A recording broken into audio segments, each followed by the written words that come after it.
Snow fell like quiet ash over the forgotten train station, a soft, merciful blanket that could not quite conceal the biting truth of winter in the high plains.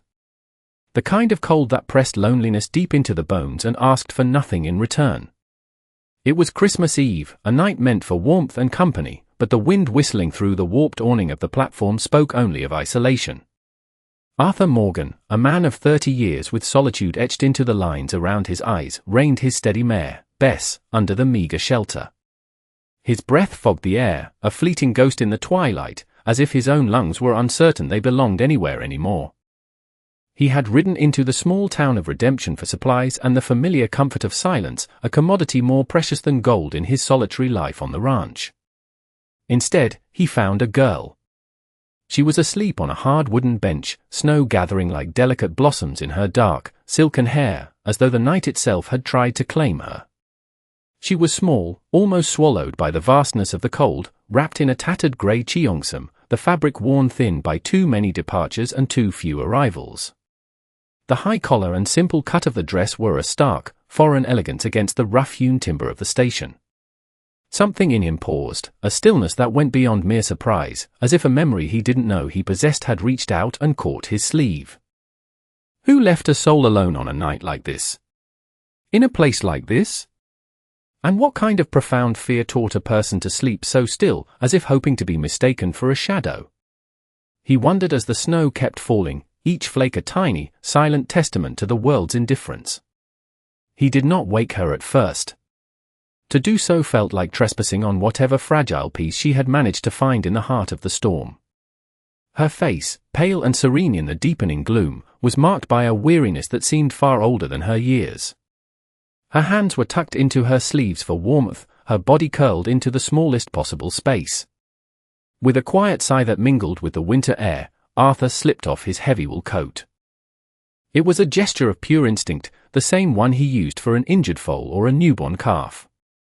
The coat, heavy with his own body heat, was a tangible piece of his life, of the warmth he hoarded in his remote cabin. He laid it over her shoulders with a care he rarely showed to anything human. The wool settled around her, a dark, protective shield against the encroaching frost. As the warmth seeped through her thin dress, her eyes fluttered open. They were dark, the color of deep, still water, and for a moment, they held a startling, primal fear, sharp as a shard of glass. It was the terror of the hunted, the immediate assumption that any unexpected presence meant harm. He saw it flash, and then, just as quickly, it was softened by a flicker of curiosity, a slight widening of her gaze that allowed her to take a single, cautious breath. She looked at him not as a savior, but as another danger, perhaps one come to finish what the cold had begun. He lifted his hand slightly, palms open and empty, a gesture older than any language, a universal signal of peace. He had no words that could bridge the chasm of fear and suspicion in her eyes. So he offered the only thing he had. "Come home with me, if you want," he said. His voice was low and steady, unused to gentle things but trying its best. It was an offer, not a demand, a question, not a command. The wind died down for a moment, and the snow seemed to pause in its descent, listening. The entire world held its breath to see which way her life would turn. Her name was Mai, and she was 20 years old. She carried her story not in words, but in the guarded stillness of her posture, the way some people carry scars. Quietly, with no expectation of being asked or understood. The ride to his cabin was a silent passage through a world rendered in shades of white and grey. The world narrowed to the rhythmic crunch of Bess's hooves in the fresh snow and the surprising, steady warmth of Arthur's back before her. He had insisted she ride behind him, shielded from the worst of the wind. In that narrowing, in that small pocket of warmth and rhythmic sound, her memories began to rise in painful, crystalline fragments, like breath in the frigid air. She had been an orphan long before she understood the meaning of the word, sold by a starving family in a drought-stricken province of Guangdong. She was one of dozens packed into the dark, suffocating hold of a ship, promised a new life, a gold mountain in America. The reality was a form of bondage, indentured to a man named Mr. Chen, the formidable, unofficial mayor of the small, segregated corner of Redemption known as Chinatown. He had paid for her passage, and in his eyes, he owned her. Life in Mr. Chen's laundry and boarding house was one of endless, grueling work. Kindness was a mask worn only for appearances, and patience had learned the bitter shape of waiting for a debt that only seemed to grow. He was an older man, with eyes like chips of obsidian and a voice that was always coated in a layer of false courtesy. Recently, he had begun to speak of marriage. Not as a proposal, but as a transaction, a final settlement of her indenture. He spoke of it as if it were an act of charity, his voice thick with the unassailable certainty that her future belonged to him, because he had purchased it, and because he had decided it should. The night she ran had been colder than this one, fueled by a desperate, suffocating fear. The thought of being bound to him, of belonging to him in every way, was a terror that finally outweighed the fear of the unknown. She had slipped out with nothing but the clothes on her back and a few coins she had managed to hide away over the years. She had meant to buy a ticket on the morning train, to anywhere, to disappear into the vastness of the country. But the station had been closed, the next train not due until after Christmas. The snow had started, and her courage, along with her warmth, had begun to fail her. Dignity had pulled her heart behind as fear pushed her feet forward. Arthur did not press her for her story. He did not ask questions. As they rode, the silence he offered felt like a form of shelter, not an absence of care. It was a quiet space for her to simply exist, and it made her wonder. In her experience, men, especially white men, took what they wanted. They did not offer coats or rides or a safe, unquestioning silence. Why would a man help her without asking for anything in return?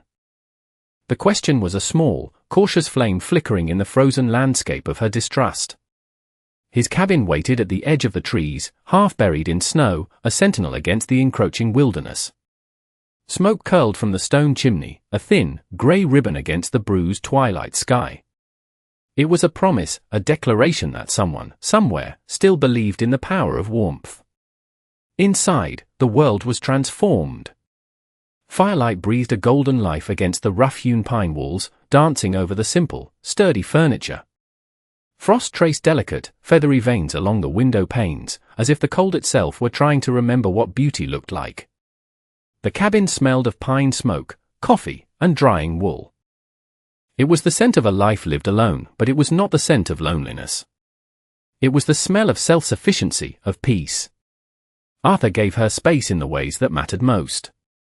After showing her the small cot on the far side of the hearth that he had prepared, he turned his back while she huddled by the fire, letting the warmth slowly, painfully, chase the deep chill from her bones. He set a bowl of hot stew on the small table and then busied himself with his own tasks, his movement slow and deliberate, letting the quiet settle between them without demanding it be filled with conversation. She ate ravenously, the simple meal of venison and root vegetables tasting like the most exquisite feast she had ever known. For the first time in as long as she could remember, she felt a fragile, tentative sense of safety. The storm could rage outside, the world could continue its relentless spin, but within these four walls, shielded by the quiet strength of this strange man, she was simply a young woman getting warm by a fire. Days later, when the storm had passed and the world was draped in a blinding, pristine white, they rode into town together. The fragile peace of the cabin was shattered the moment they entered the main street of redemption. Whispers followed them like drifting snow, insidious and cold.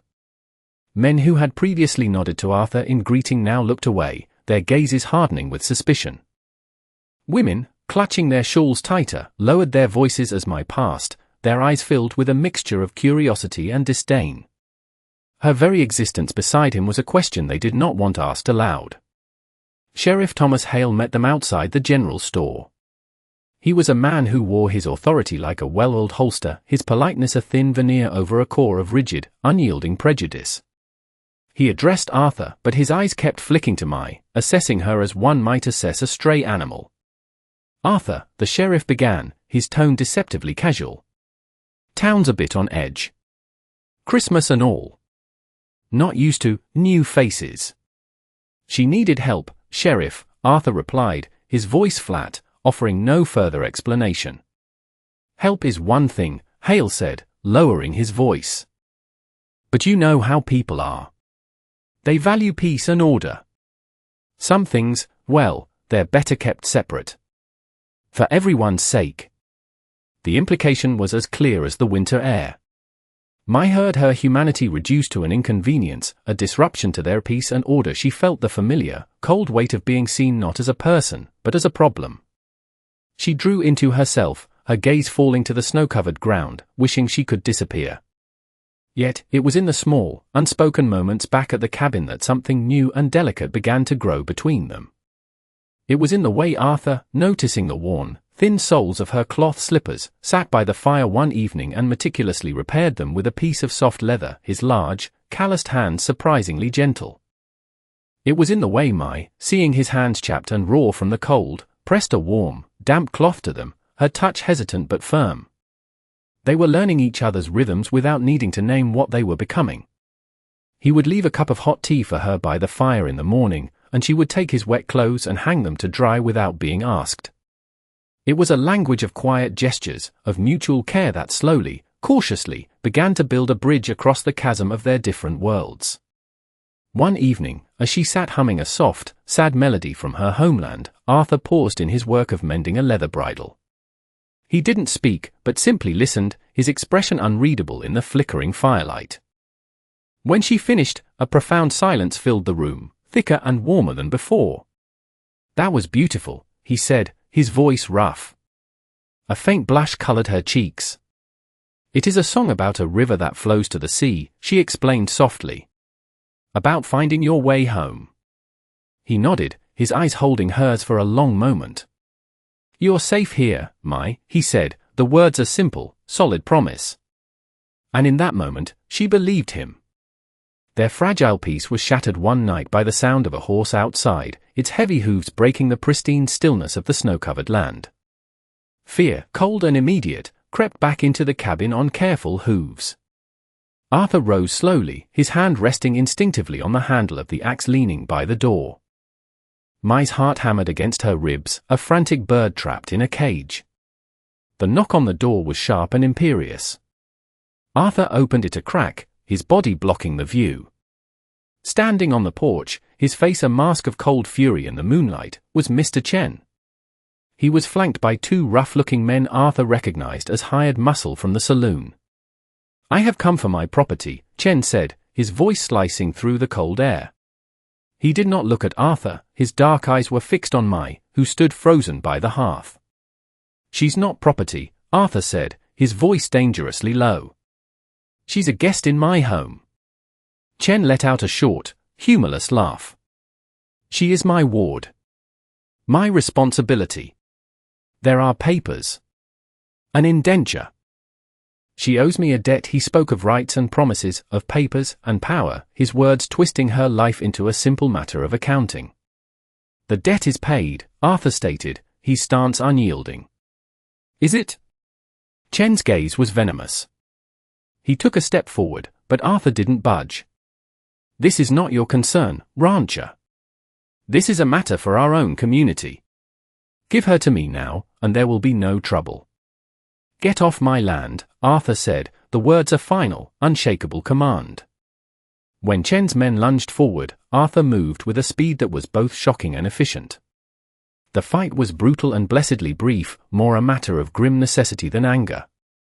When it was over, Chen and his men were retreating into the darkness, nursing their wounds and shouting threats that were swallowed by the vast, indifferent wilderness. Arthur barred the door, his breathing heavy. He turned to Mai, his face grim. She was shaking, not from the cold, but from a terror so profound it seemed to have stolen the very air from her lungs. He saw that Chen's words, his claim of ownership, had undone all the fragile safety she had found. He had reminded her that in the eyes of the world, she was not a person, but a thing to be owned and traded. She packed her few belongings that evening, her movements stiff and mechanical. A small, embroidered pouch, the repaired slippers, the worn cheongsam. Her logic was twisted by fear, but it was the only logic she had ever known. She believed that love, or whatever this fragile, unnamed thing was that she felt for Arthur, meant leaving before she could be the cause of his destruction. She would not be the storm that broke over his quiet life. He found her by the door, her hand on the latch, a small, determined shadow ready to flee back into the cold. He didn't raise his voice. He didn't move to restrain her. He stopped her with a sentence spoken so softly it barely disturbed the air. "You don't owe this town your disappearance," he said. His eyes met hers, and in their depths she saw not pity but a fierce, unwavering conviction. In that quiet moment, without ceremony or declaration, he was choosing her. He was choosing her over his peace, over his safety, over the unspoken rules of the world they lived in. A massive snowstorm hit that night, a blizzard that swallowed the world whole, burying the landscape under a thick, impenetrable blanket of white. It was as if the heavens themselves had intervened, rendering escape impossible. At dawn, with their supplies running dangerously low, Arthur knew he had to ride out. The town was a perilous journey away, but starvation was a more certain danger.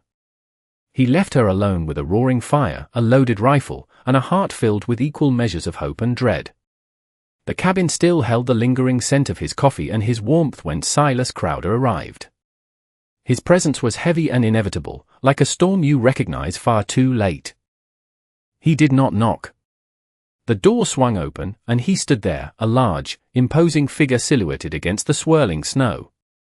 He was not a man of subtle threats like Chen. His power was cruder, more direct. He was a wealthy landowner who believed the world was his for the taking. He had seen Mai in town, and like a collector spotting a rare, exotic butterfly, he had decided he wanted her. He spoke of rights and promises, of how a woman like her needed a protector. He spoke of power, his eyes roaming over her in a way that stripped her bare. When she resisted, her voice a fragile tremor in the charged air, he laughed. He took her not with overt violence, but with the terrifying certainty of a man who had never been denied, as if the world had taught him from birth that want was the only permission he required. The cabin stood empty when Arthur returned, the silence screaming louder than any sound. Her shawl lay on the floor where it had fallen, a small, grey square of fabric that looked like a word cut short. A cold, silent panic, more terrifying than any rage, moved through him. There were tracks in the snow, faint but discernible, leading away from the cabin. He didn't hesitate. He mounted Bess, his face a grim mask of determination, and followed the trail into the vast, white emptiness. Devotion, fierce and absolute, drove him faster than thought. He found them at an abandoned line shack miles from his property. The violence that followed was not a brawl, it was a reckoning. It was brief, controlled, and utterly final, more rescue than revenge. He brought her back to the cabin, her body limp and shaking in his arms, a profound, soul-deep silence having fallen over her. That night, the fear and the trauma burned through her veins until she collapsed into a raging fever, leaving him to wonder, in the deepest, loneliest hours of the night, if saving someone was ever truly enough. Ayana drifted in a terrifying twilight world between memory and delirium. The fever took her, and she murmured fragmented phrases in a language he didn't understand, her hands clutching at blankets that weren't there. She cried out names he didn't know and flinched from shadows only she could see.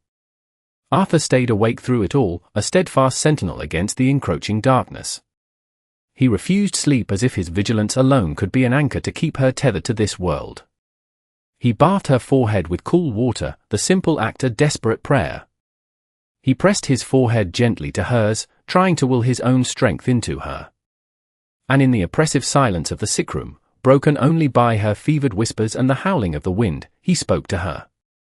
He whispered reassurances he had never practiced saying aloud, words meant only for her, for this moment.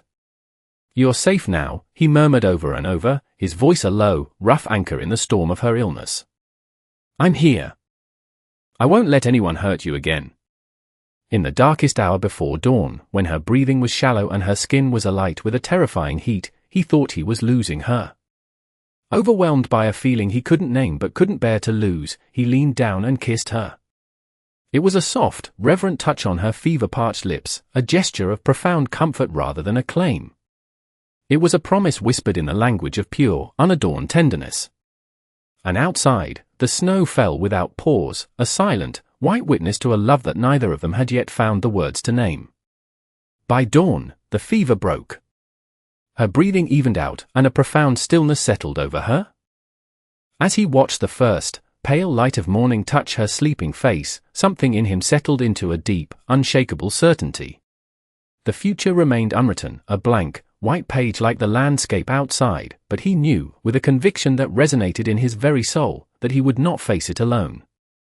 Recovery came slowly, measured not in days, but in small, quiet victories. The first time she was able to sit up on her own. The first time she drank a full cup of broth. The first time a genuine, though fleeting, smile touched her lips.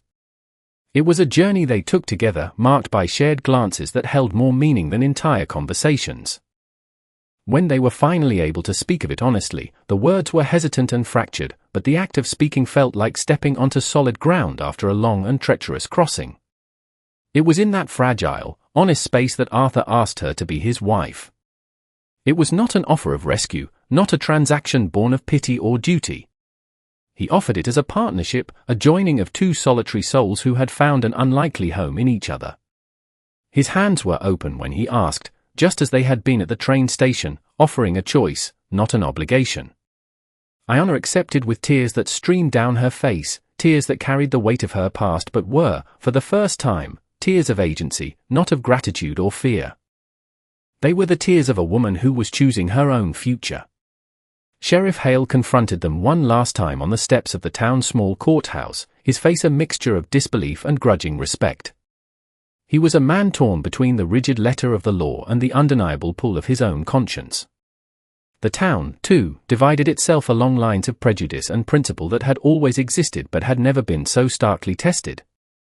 As preparations for the small ceremony began, a strange curiosity lingered in the air, a question hanging unspoken in the winter chill: could a love so defiantly unconventional truly survive being seen?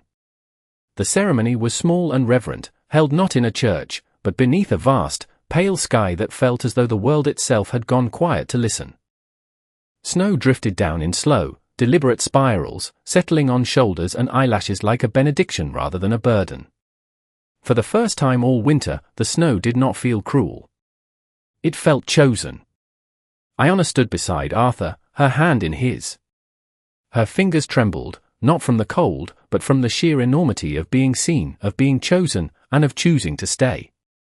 When she lifted her eyes to his, the years of running, of hiding, of being invisible, seemed to loosen their suffocating hold on her breath. The silence around them was profound, broken only by the gentle hush of the falling snow. In that stillness, their heart spoke louder than any gathered witness ever could. Their vows were not grand or poetic, rehearsed for an audience. They were simple, honest, and stripped bare, and in their raw sincerity, they made the very air feel warmer. Arthur's voice, usually so steady, wavered with emotion when he promised her a home that would never demand her disappearance. He promised her his strength, his protection, and his unwavering heart. Iona's tears fell freely, tracing clean paths on her cheeks as she vowed to stand with him, to build a life with him, even when the world turned its face away. Their hands shook as they exchanged simple, hammered tin rings, as if the future itself, vast and unknown, were passing through them. When they pressed their foreheads together, it felt less like a gesture and more like a prayer that had already been answered. Even Sheriff Hale, standing at the edge of the small gathering, felt something in his chest shift, an unaccustomed thawing in a place long frozen by prejudice and duty. He was witnessing something undeniable, a love that could not be argued against or quietly undone by whispers and threats. It simply was. When it was over, when the last words had settled into the snow-covered earth, Arthur kissed his wife. It was a kiss that held both the promise of a shared future and the memory of a desolate train station. It was a kiss that sealed their defiant choice. The few townspeople who had gathered to watch did so in silence, as if witnessing something they had once refused to even imagine. Together, they stepped forward, husband and wife, their footprints marking a single, shared path where there had once been none. And the snowfall closed softly behind them, like a door to a new world, a world they would build together, leaving the old one changed in a way that could never be taken back. After they were married, happiness did not arrive with a flourish of trumpets or a sudden, miraculous ease. It came the way the sun does after a long storm, or the way the snow finally melts in the spring. Quietly, patiently, and with absolute certainty. It wove itself into the fabric of their everyday lives, creating a tapestry of shared moments that became the foundation of their world. Mornings began with the smell of brewing coffee and frying bacon, the simple domestic rituals a comforting anchor in the vast wilderness. They would eat at the small pine table, their knees brushing beneath it, a casual intimacy that spoke volumes. Smiles were exchanged over steaming mugs before words found the courage to rise in the early morning quiet. Laughter, a sound that had once been a stranger in the cabin, began to warm its corners, chasing away the lingering ghosts of loneliness. When Arthur brushed snow from Iona's hair after she came in from the cold, he did it slowly, with a deliberate tenderness, as though each delicate snowflake were a vow he intended to keep for the rest of his life. In those moments, she would close her eyes, a gesture of complete and utter trust. She was trusting not just his hands, but the future they were building together, one quiet moment at a time. The hostile world beyond their window, with its harsh judgments and cold stares, felt very far away. In the evenings, she would often sing while he mended tack by the warm glow of the lamplight. The melodies were soft and haunting, songs from a life he would never know, from a land he would never see. Her voice wove itself into the very wood and stone of the cabin, becoming as much a part of the home as the fire in the hearth, a gentle memory that lingered even after the song had ended. Arthur would pause in his work sometimes, his hands still, just to listen. A tightness would grip his chest, a powerful, protective tenderness he had never learned how to name. He would watch the woman who had once slept on a frozen bench, a ghost at the edge of the world, now moving with a quiet, confident grace through the rooms of his heart. When she caught him looking, her lips would curve into a shy, knowing smile, and he would reach for her hand across the small space between them, as if the simple, solid act of holding it could keep time from stealing anything precious. Slowly, imperceptibly, the cabin ceased to be merely a refuge from the world. It became a world unto itself, a sanctuary that the outside world could not touch. And that transformation felt like a state of grace. The town's whispers did not vanish overnight. Prejudice, like a deep winter frost, takes a long time to thaw. But eventually, the whispers softened, and then, for the most part, they fell away. Not because the people of Redemption suddenly had a grand revelation of tolerance, but because Arthur and Iona's love proved itself to be steadier and more enduring than their judgment. Its quiet persistence was a force they could not deny. They walked through the rest of that winter, and the many winters that followed, side by side. They were no longer afraid of the cold, for they had learned to find warmth in shared glances, in hands that instinctively found each other, in the thousands of unspoken promises that made up a marriage. A deep and lasting peace settled over them like a second snowfall, one that was gentle, enduring, and, above all, earned. As the snow continued to fall year after year, it seemed to slow time itself around their small piece of the world, giving them the space to love each other fully, deeply, and without apology, as though the world had finally learned to breathe at the same patient, steady pace as their hearts. Years later, winter still returned as faithfully as breath, and the snow still fell upon the land, blanketing the mountains and the plains in a familiar, pristine white.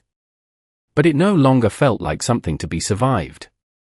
It felt familiar, almost tender, as if the cold itself had learned their names and now greeted them as old friends. Arthur's hair had silvered at the temples, and fine lines, etched by laughter and worry, fanned out from the corners of his eyes. Iona's laughter, once a rare and fragile thing, now carried a rich, resonant depth, shaped by years of being unconditionally cherished. Yet when they stood together at the cabin window, watching the first snowfall of the season, their hands still found each other with the same quiet, unerring certainty they had on their wedding day. Love had not softened them into complacency. It had steadied them. It had forged a strength in them that was both resilient and gentle, teaching their hearts how to endure the harshest of seasons without hardening.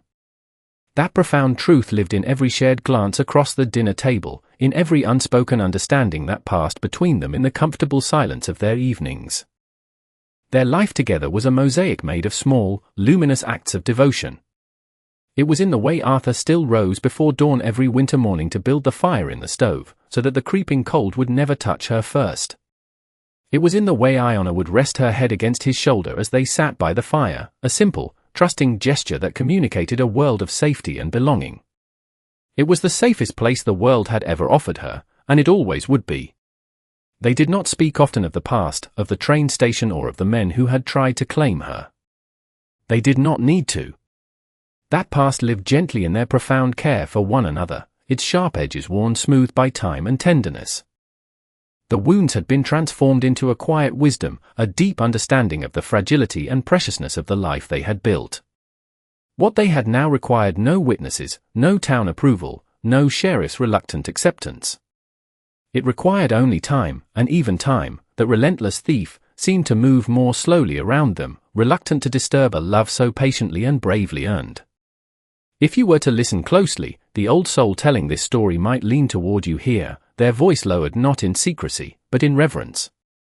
They would remind you that love is never about possession.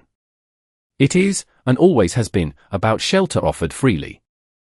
It is the quiet, profound recognition that says, I see you, all of you, and you may stay. It is the courage to choose kindness when cruelty would be so much easier, the grace to open your hands in offering instead of closing them into a fist.